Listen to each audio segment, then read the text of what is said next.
untuk pada saat ini saya Muhammad Studi ada di Biji Hitam. Jaka abangnya, Andika adiknya, mereka adalah dua pemuda Brastagi yang luar biasa.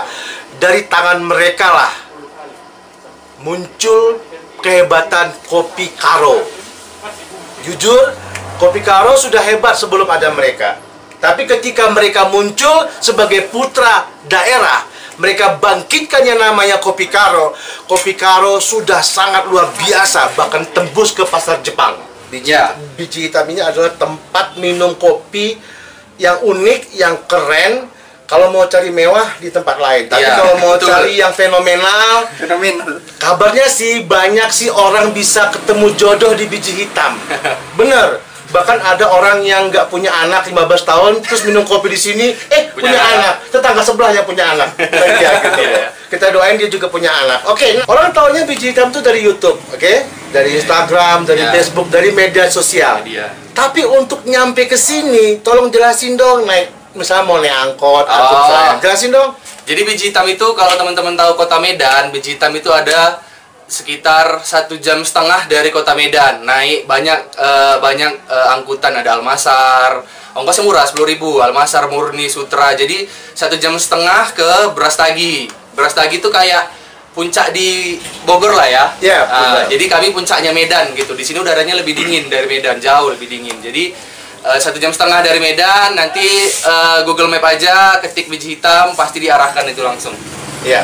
Terus kalau informasi untuk kalau orang-orang di Brastagi ini kalau tanyain Biji Hitam, orang udah pernah tahu semua ya. Amin. Udah tahu lah. Amin. Dan juga kalau kita ketik di Google itu ketik Biji Hitam, langsung kita masuk ke Google Map, langsung diarahin. Jarak Anda tinggal 5 kilo lagi ya. Oke. Maaf, Anda lewat. Itu bukan Biji Hitam, tapi temennya. Tapi akhirnya banyak. Artinya memang ini adalah kepentingan dari konsumen untuk ingin tahu bagaimana bisa nyicipin kopi di Biji Hitam.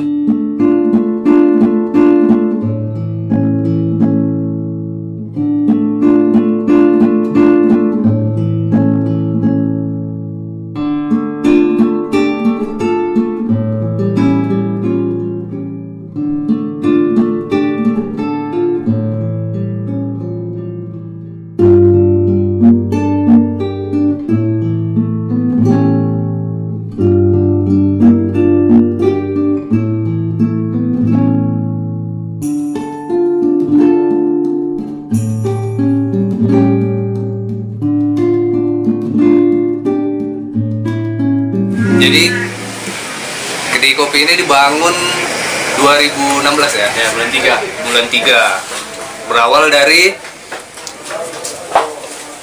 aku sebenarnya tertariknya bukan dengan kopinya, dengan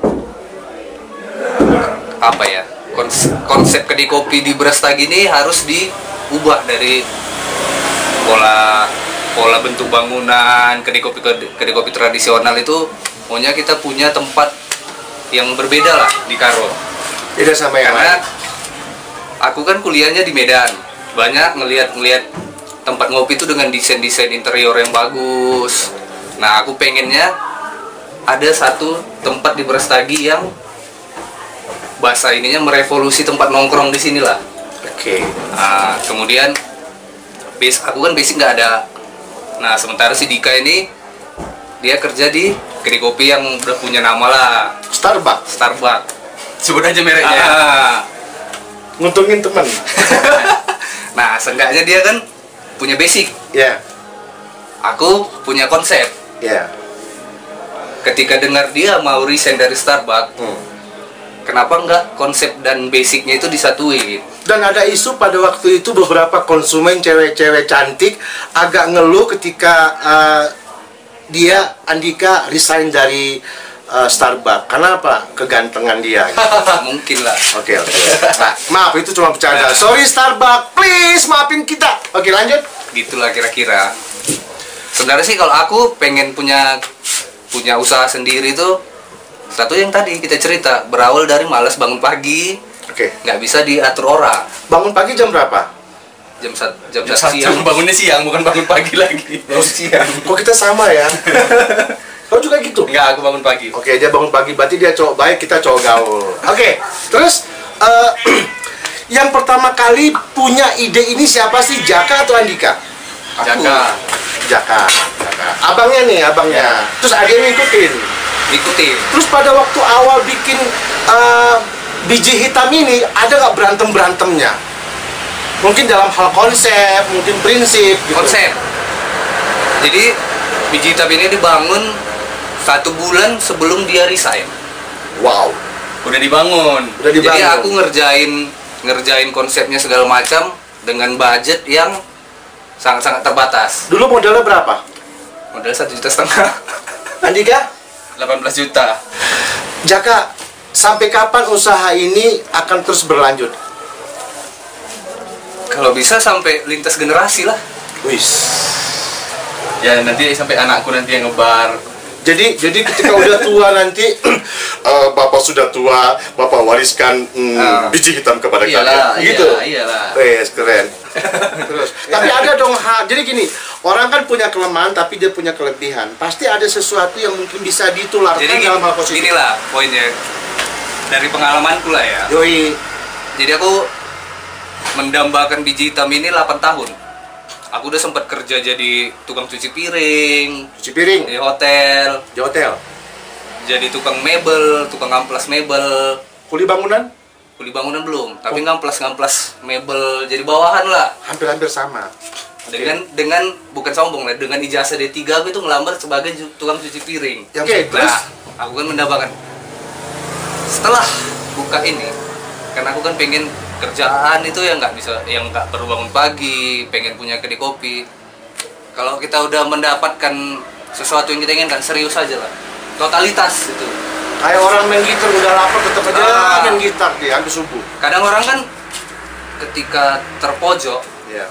kreativitasnya itu kan muncul.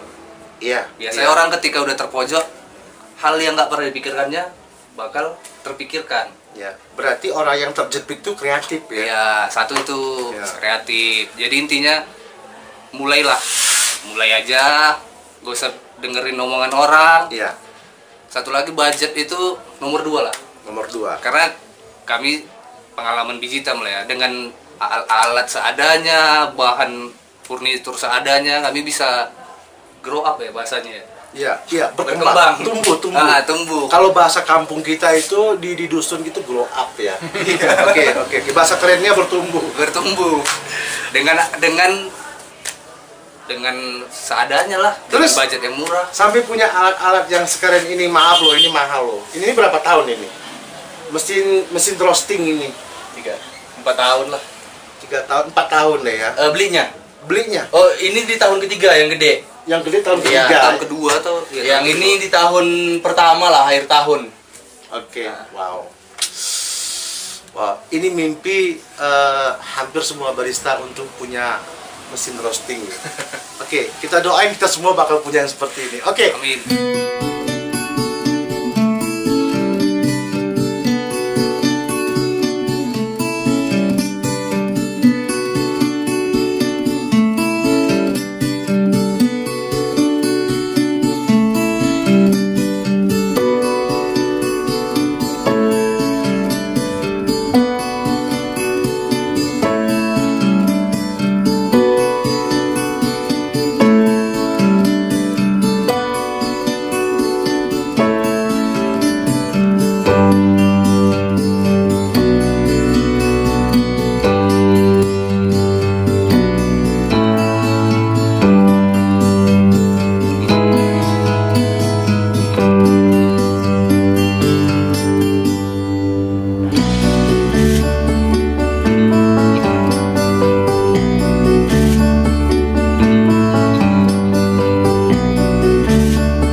Yang pasti nih, informasi yang kami dapatin dari masyarakat sekitar, itu orang-orang asing dari Belanda, Belgia, Turki, Arab, Amerika, Australia, kebanyakan dari Jepang ya. Mereka tuh biasanya nongkrong kalau di Brastagi itu di biji hitam.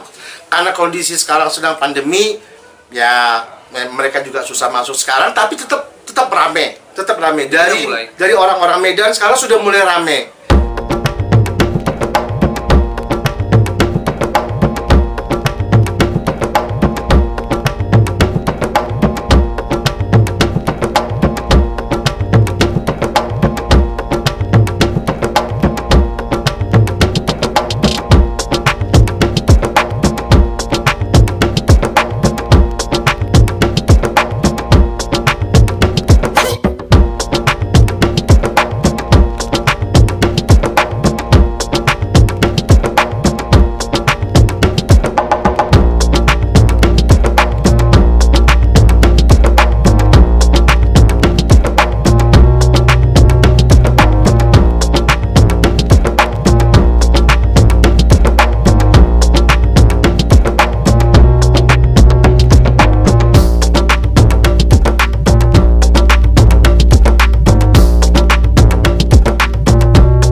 Konsep ini kan banyak yang tiru nih.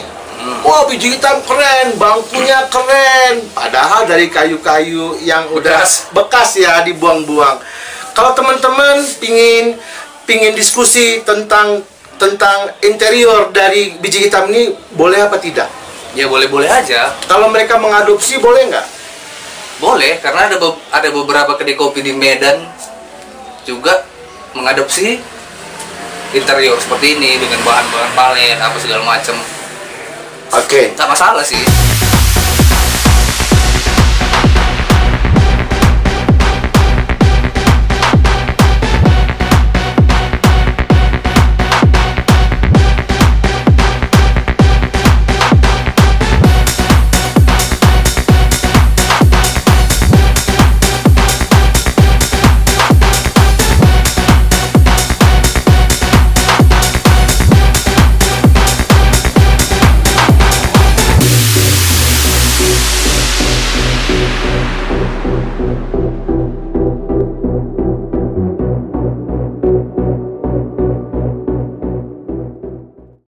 Andika dulu pernah kerja di Starbucks, bener apa enggak? Pernah. Oke.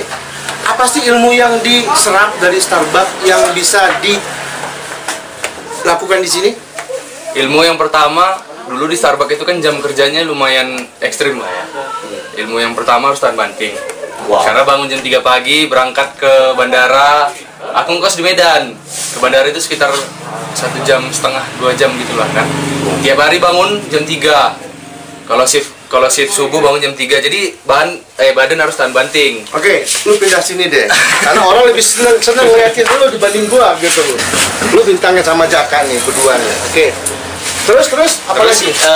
Lebih ke SOP lah, lebih ke SOP develop menu gitu. Kalau belajar kopinya di sana terbatas. Jadi aku banyak belajar sama kayak Jaka. Aku banyak belajar setelah buka biji hitam. Jadi ketika keluar dari Starbucks baru terbuka lah mata aku, terbuka lebar bahwasanya dunia kopi ini luas gitu. Luas. Karena di Starbucks kan hanya belajar ya kopi-kopi mereka aja dan SOP mereka. Tapi secara nggak langsung aku juga bawa ilmu operasional mesin lah dari Starbucks. Oke. Terus buka biji hitam. Pingin tahu kenapa sih petani-petani kopi di Tanah Karo ini sangat senang dengan kehadiran biji hitam. Kabarnya sih biji hitam hanya fokus kepada kopi dari Karo. Tolong jelasin.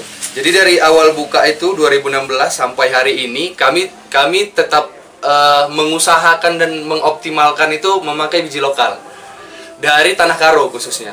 Jadi yang pada saat itu di 2016 yang notabene kalau menurutku untuk kedai kopi yang pakai beans lokal dan diproduksi dengan baik dan benar itu sama sekali nggak ada. Ada kami sama-sama bergerak sih, ada Pak RM juga namanya di Kaban Jahe, dia hampir sama lah sevisi sama kami kan. Jadi ya terbantunya petani lokal ya dengan catatan kopinya kan jadi something nih yang biasa dia cuma jual ke Tengkulak dan setelah itu dia nggak tahu kemana kopinya.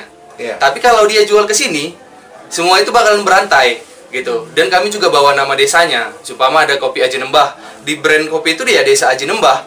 Dan secara nggak langsung tempat tumbuhnya kopi itu juga terbawa kemana-mana gitu. Bahkan ya alhamdulillahnya udah ada ke Swiss, ada Indonesia adalah beberapa titik gitu kan. Yang namanya aja orang nggak tahu Aji Nembah, ini kopi dari mana ya? Ini kopi apa ya gitu. Bahkan ada yang bilang sampai di komen YouTubeku beberapa, kopi Karo. Karo itu di mana ya?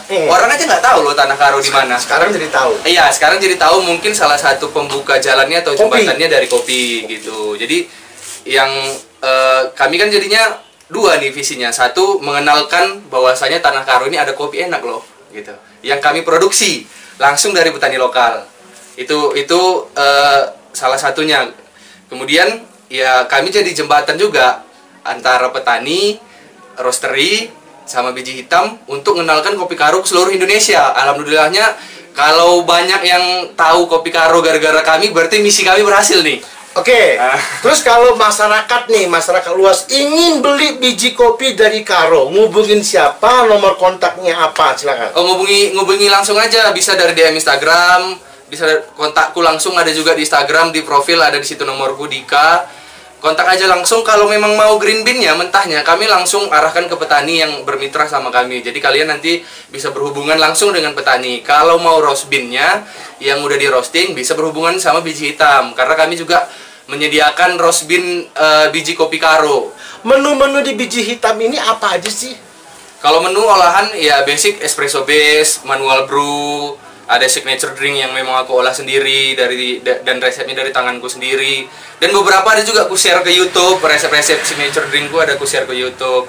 Karena aku orangnya yang nggak peduli dengan share juga kan. Nama konten YouTube-nya sebutin dong. Oh, teman-teman yang mau belajar kopi, sekalian promosi ya. Yang mau belajar kopi tapi untuk kelas-kelas pemula lah, yang pengen mau memulai bisnis kopi atau mau masuk ke dunia kopi barista-baristaan, bisa singgah ke channel YouTube Biji Hitam. Di dalam banyak tutorial-tutorial tentang basic barista, banyak juga tutorial tentang resep minuman, dan aku juga ada ngobrol-ngobrol sama beberapa barista-barista di Medan dan orang-orang kopi di Medan untuk sharing-sharing gitu. Jadi jangan lupa singgah ya ke channel YouTube-nya Biji Hitam. Dan informasi tambahan bagi yang sering ngeliatin konten YouTube Biji Hitam, itu kalau nggak salah lebih 100 warung kopi itu bikin warung kopi karena belajar dari biji hitam. Wah. Bener. Itu fakta loh. Temen gue 3 orang loh. Bener, karena liatin biji hitam, dia punya modal cuma 5 juta, terus dia buka. Gue bilang, lo gila? Enggak bang, yang gila itu biji hitam. Kenapa dia ngajarin gue bisa jadi gila? Akhirnya sekarang alhamdulillah omsetnya per hari itu bisa sampai 500 sampai 1 juta per bulan. Dan itu keren. Artinya ada amal ibadah yang mengalir ke kalian loh berdua. Banyak orang-orang yang belajar dari konten YouTube yang judulnya Biji Hitam. Biji Hitam. Dan kemudian bisa nanya-nanya juga ya, misalnya kakak Andika yang ganteng, kakak Jaka yang ganteng, boleh nggak kita pingin tahu lebih lanjut? Terus kita pingin minta nomor handphonenya, karena kami pingin lebih serius, boleh nggak kami datang ke sini? Boleh nggak? Boleh. Sangat terbuka lah orang yang kalau mau sharing sama kami, sangat terbuka. Karena Bayar atau enggak? Enggak. Gratis. Kecuali ada event acara gitu, aku udah ada buat ini kan, buat red card dan segala macam gitu. Kalau ada juga beberapa barista di daerah sini, sebelum buka kedai kopi, ngebar di sini, bantu-bantu sekalian belajar. Bang, aku nyuci piring ya bang, katanya, tapi sambil lihat-lihat gitu. Dan akhirnya ujung-ujungnya dia bikin warung kopi sendiri. Ada 3 atau 4 lah di sini, 3 atau 4 yang udah buka warung kopi. Keren. Oke, apa sih yang paling berat yang menjadi masalah ketika mau bikin usaha perkopian? Misalnya bikin warung kopi, apa sih yang paling berat? Kemudian kendalanya apa? Kemudian solusinya apa? Please. Siapa nih yang jawab nih? Terserah, bebas. Jaka atau Andika? Dua-duanya ganteng sih masalahnya, bingung kita gitu. Jadi kalau buat teman-teman yang mau mulai bisnis kedai kopi, satu, pastikan kalian punya kemampuan dulu.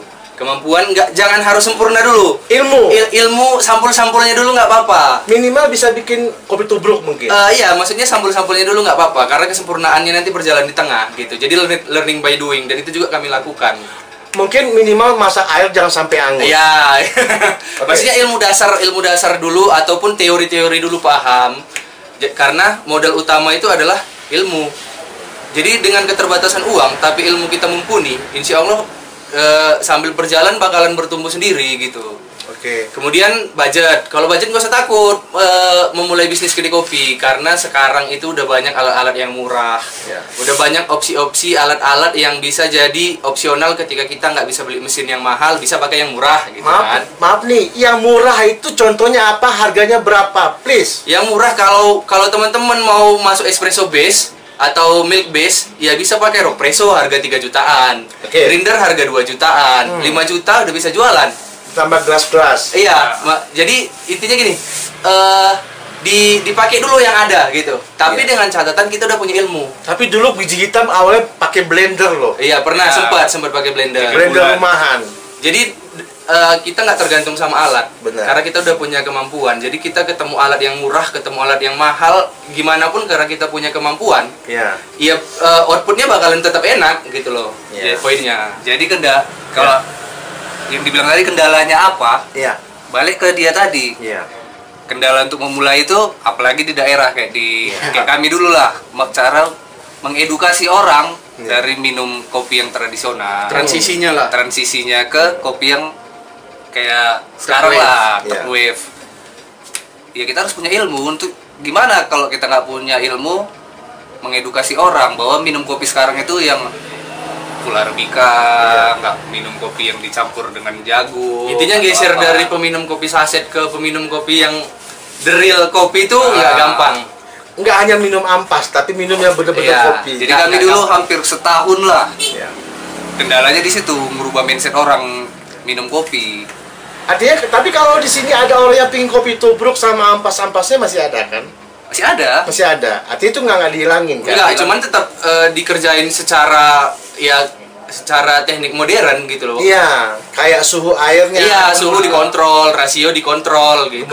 Kalau di rumah kan orang minum tubruk itu biasa halus. Iya. Kalau di sini enggak, kasar. Kasar. Ya. Terus ada timbangan-timbangan. Ya, timbangan, ada rasio, ada brewing time, ada ya ikut standarnya barista yang udah oke lah gitu. Ya.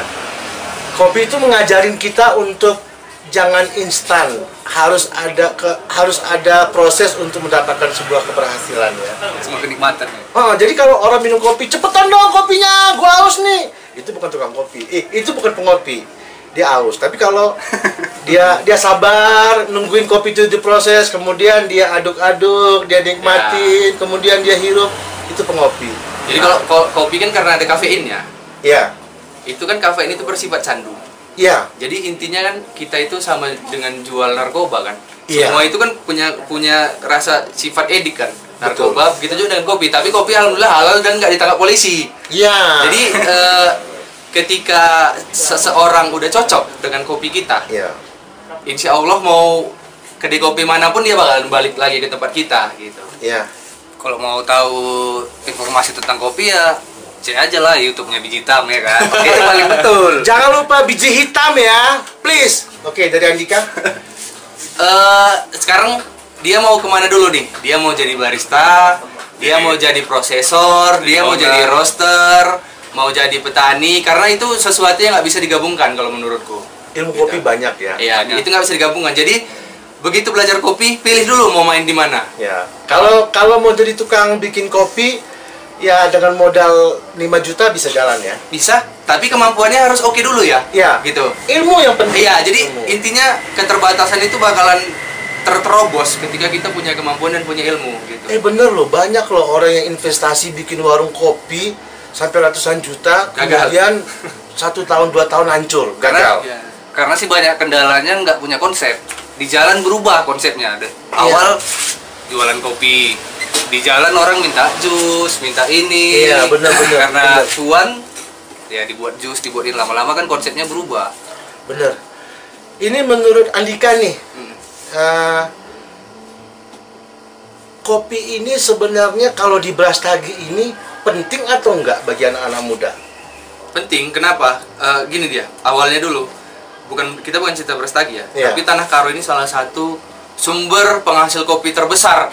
Aku nggak tahu nomor berapa, tapi masuk 5 besar Indonesia yang menurutku yang dan info yang aku tahu ya. Kita akui. 5 besar Indonesia, salah satunya penghasil kopinya dari Tanah Karo. Oke, itu poin pertama.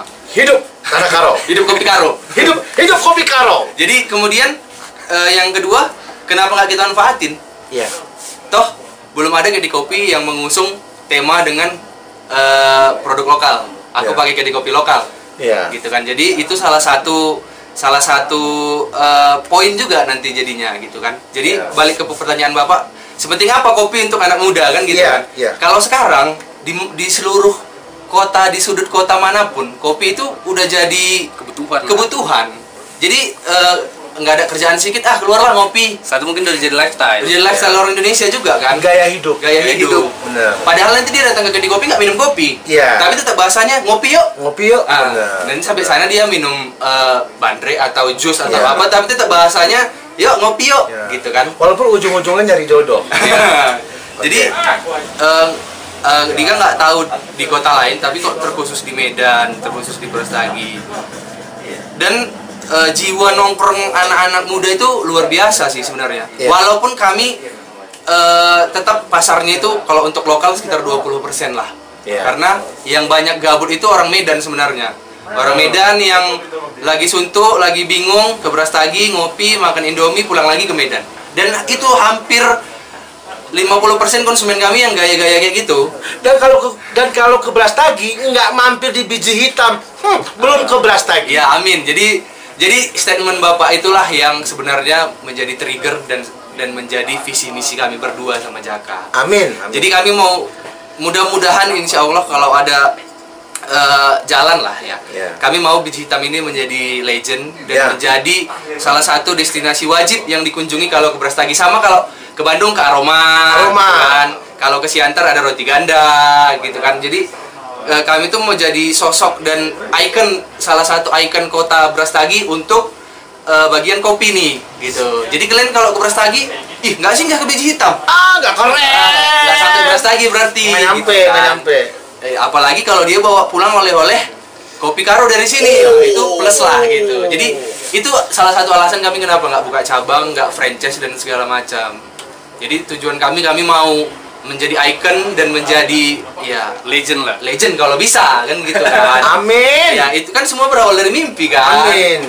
Jadi legend. Jadi ya sosok Kedai ini ya sampai kapanpun bakalan atmosfernya seperti ini. Nggak bakalan berubah sampai kapanpun. Ya tetap seperti ini. Jadi artinya kalau bapaknya minum kopi tahun sekian suasana kayak gini, besok cucunya juga kayak gini. Ya karena itu udah terbukti. Ada kayak customer dari Jakarta bawa keluarga ke sini. Ya sekarang anaknya asal main ke Brastagi ya ngopinya di sini. Biji hitam. Ini pertanyaan yang gue lupa nih, bener. Kami nggak akan kaya di sini. Mereka berdua bilang mereka nggak akan kaya dari usaha kopi. Tapi kalau misalnya Tuhan ingin ngasih mereka menjadi misalnya mereka jadi kaya, kan itu kan haknya Tuhan kan. Nah, keren ya, orang nggak pernah pengen kaya tapi Tuhan ngasih dia kaya. Memang udah garis tangan jadi orang kaya. Sekarang gini, kenapa sih ada kalimat kami nggak akan kaya-kaya bang, kami begini-begini aja, kenapa sih?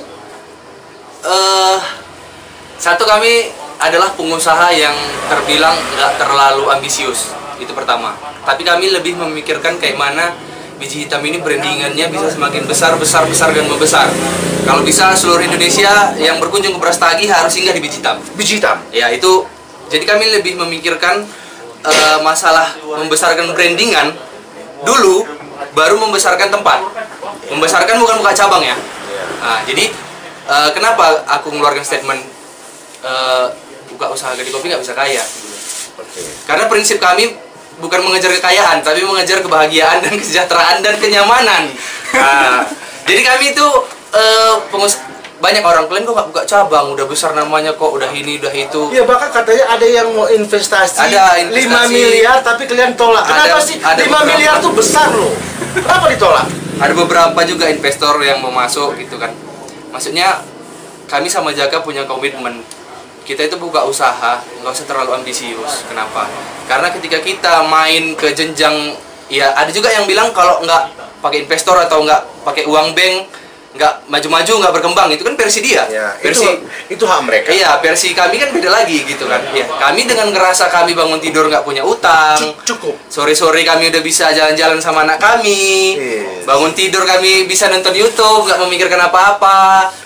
Sore ngerosting. Maksudnya ya kami tetap mengejar tingkat kenyamanan dan ya itu tadi nggak terlilit dengan sesuatu dan nggak tersangkut dengan siapapun. Ya, benar. Artinya sekarang ini konsep yang ada di Biji Hitam ini impiannya cuma satu, cari tenang dan bermanfaat untuk orang lain.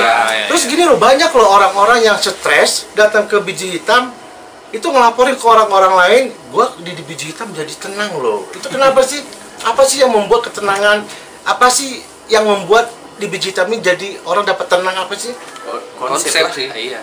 Konsep sama atmosfernya mungkin. Atmosfer. Musiknya juga nggak lebay ya. Ya jadi kami memang menciptakan atmosfer sebisa mungkin kedai kopi tanpa wifi, tanpa ada yang ribut-ribut main gitar, tanpa ada yang ribut-ribut main kartu segala macam. Jadi di dalam ya bersifat orang semua ngobrol. Terus katanya setiap orang yang datang itu dianggap keluarga ya?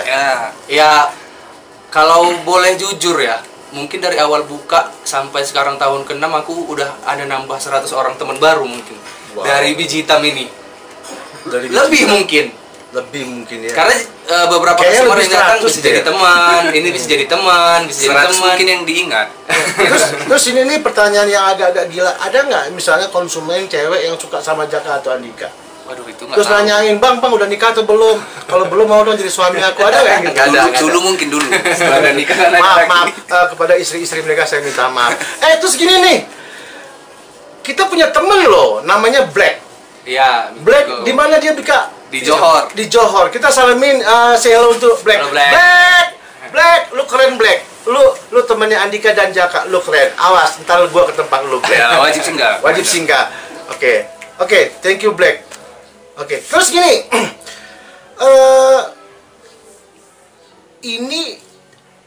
Ini minjem sewa Biji Hitam ini atau apa sih ini?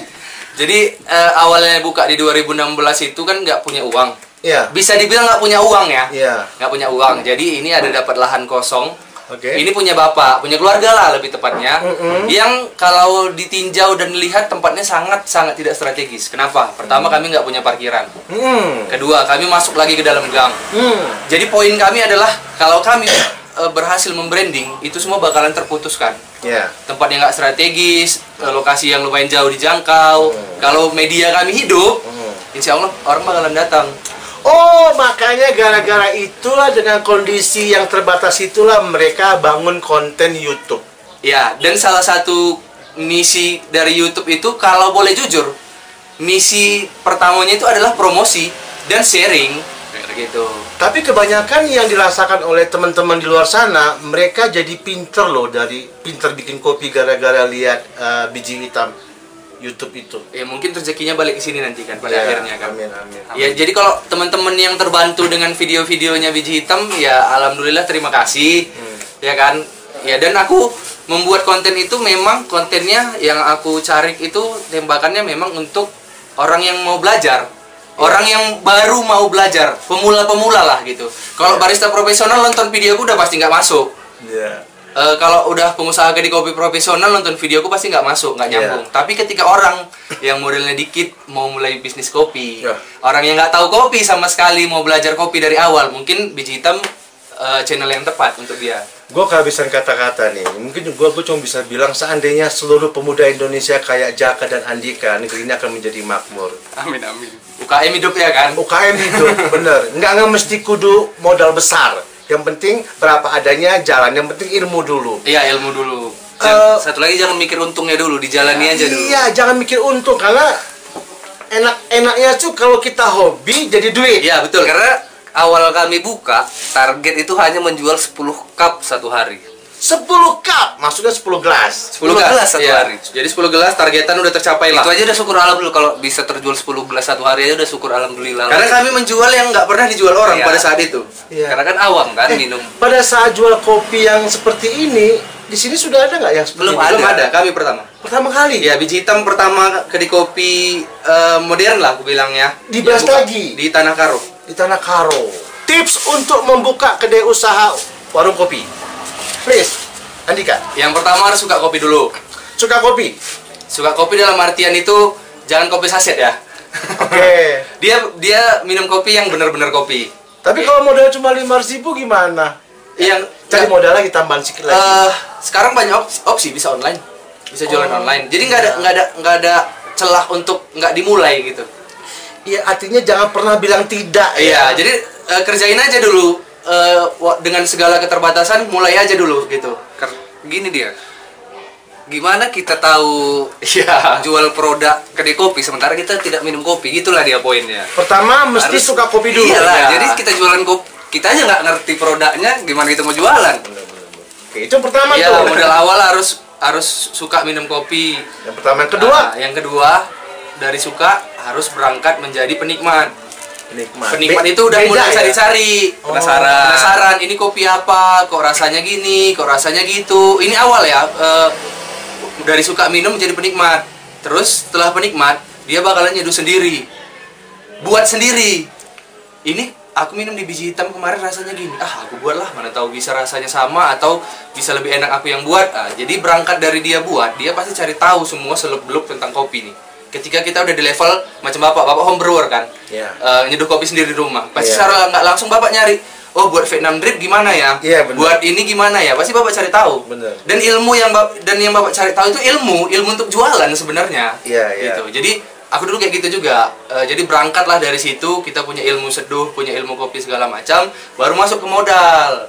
Modal berapa? Disesuaikan budgetnya. Mau jualan online dulu boleh tanpa lapak. Ya kan, botolan kan sekarang udah banyak. Atau gerobaan. Gerobaan juga boleh. Iya boleh, boleh. Yang penting jangan malu. Iya, jangan malu. Gengsi. Jangan gengsi. Iya, bener-bener. Intinya macam yang kayak aku bilang pertama, ketika kita paham produk, paham kopi, mau kita gerobaan, mau kita online, mau kita kaki lima pinggir jalan, kalau kita paham itu semua, insya Allah kopi kita bakalan bagus, enak, dan kita dapat customer. Terus berikutnya? Ya selebihnya ya silahkan rotasi uang lah. Kalau memang jalan pelan-pelan, pikirin dulu mau upgrade apa nih. Kalau memang butuh mesin-mesin kayak Ropresso, ya silahkan di-upgrade. Kayak kami kan awal dulu pakai mesin 2 juta, dan itu kami beli bukan di toko mesin loh. Di mall. Di dalam mall. Karena nggak tahu, nggak punya channel, gitu kan. Jadi kami beli itu 2 juta sekian. Kalau nggak salah 3 bulan 4 bulan padam mesinnya. Overhead, udah kepanasan, nggak sanggup untuk memenuhi kebutuhan konsumen sini kan. Jadi di 7 bulan kami berhasil beli mesin espresso, pada saat itu harganya 17,5 juta. Itu di 7 bulan. Dan di 1 tahun alhamdulillah kami balik modal. Semua hutang aset, semua hutang mesin segala macam balik modal. Jadi setelah 1 tahun balik modal, kami memikirkan aset nih. Nah, jadi kalau boleh jujur ya, di tahun kedua, tahun ketiga, tahun keempat, kami sama Jaka itu kalau bisa dibilang uang bulanan kami belum bisa dibilang belum lah, masih ngeraba-ngeraba. Kenapa? Karena kami mau beli mesin roasting, kami mau beli jadi berkorban lah. Mau beli mesin espresso. Jadi kalau untuk info Pak, ini jalan ke-6, 5 tahun itu kami cuma bertiga. Aku ada satu betet namanya sama Jaka untuk running operasional semua kedai biji hitam. Oke. Kemudian aku nikah, Jaka nikah. Tahun ke-6 yang mimpi, yang dreams come true itu menurutku, kami berhasil menggaji 7 orang dan memperkerjakan 7 orang di biji hitam. Di sini biji Iya, hitam? tahun ke-6. Jadi sekarang kami udah punya 7 anggota. Iya, itu maksudnya di luar ekspektasi. Alhamdulillah aku bisa juga ya membantu orang, gaji orang gitu kan. Ya, siapa nyangka kan? Dan menurutku, dan kami sama Jaka bisa menghidupi orang lain dan bisa menggaji orang lain itu suatu mimpi yang nggak pernah dibayangkan sama sekali loh gitu. Akhirnya aku bisa gaji orang ya gitu. Jadi sekarang ini kami punya 7 anggota di atas, ada masak, ada segala macam. Tapi tetap juga kami tetap di dalam, kadang ngerosting. Kami bukan orang yang ngongkong kaki, bukan yang nggak bisa. Kalau tidur aja di rumah sakit badan Pak. Iya benar. Gue punya kakek hampir tua, kalau nggak kerja di kebun dia ngamuk-ngamuk. Iya, badannya sakit. Tapi kalau udah nyangkul, wah sehat dia. Jadi kami bukan orang yang, ya maaf cakap, bukan orang yang ngebosi lah gitu. Karena Adapun anggota 7 orang, ya kami kerja juga gitu loh. Karena sampai di titik ini kopi itu masih menarik lah bagi kami. Masih harus terus diikuti perkembangannya. Bahkan aku kemarin masih ikut kelas. Tapi kopi itu memang nggak pernah habis ilmunya ya.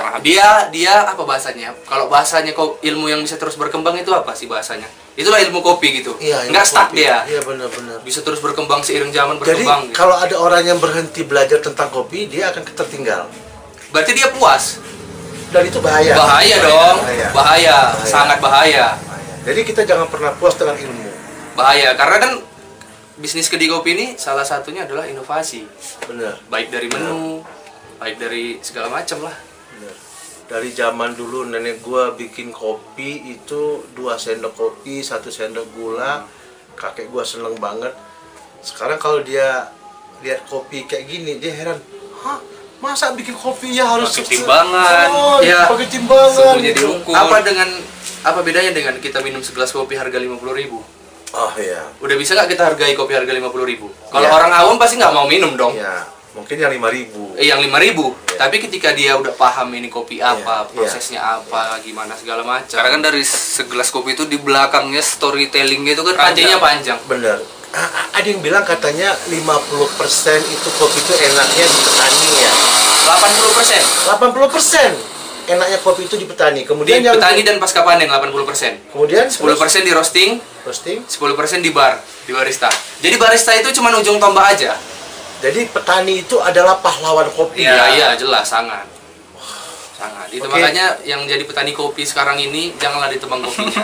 Iya. Sayang. Jadi itu adalah aset. Itu Bener. adalah dengan pertumbuhan banyak kedai kopi. Bener. Tapi nggak berbanding terbalik dengan pertumbuhannya petani. Oh. Kedai kopi makin banyak, petani kopi makin dikit. Kenapa sih gitu? Ya itu udah konflik antara petani dengan si pembeli kopinya lah, segala macam gimana kerjasamanya kan. Kali bisa kita salahin juga kan. Hari ini Abang Jaka dan Bang Andika, ini abangnya, ini adiknya. Beliau adalah 2 orang kakak beradik yang kompak sampai akhir hayatnya. Dan insya Allah mereka akan menjadi contoh, dan sudah menjadi contoh bagi orang-orang yang ingin sukses. Baik pemirsa, saya Muhammad Studi, Dika, Jaka. mengucapkan terima kasih. Wabillahi taufiq wal hidayah. Wassalamualaikum warahmatullahi wabarakatuh.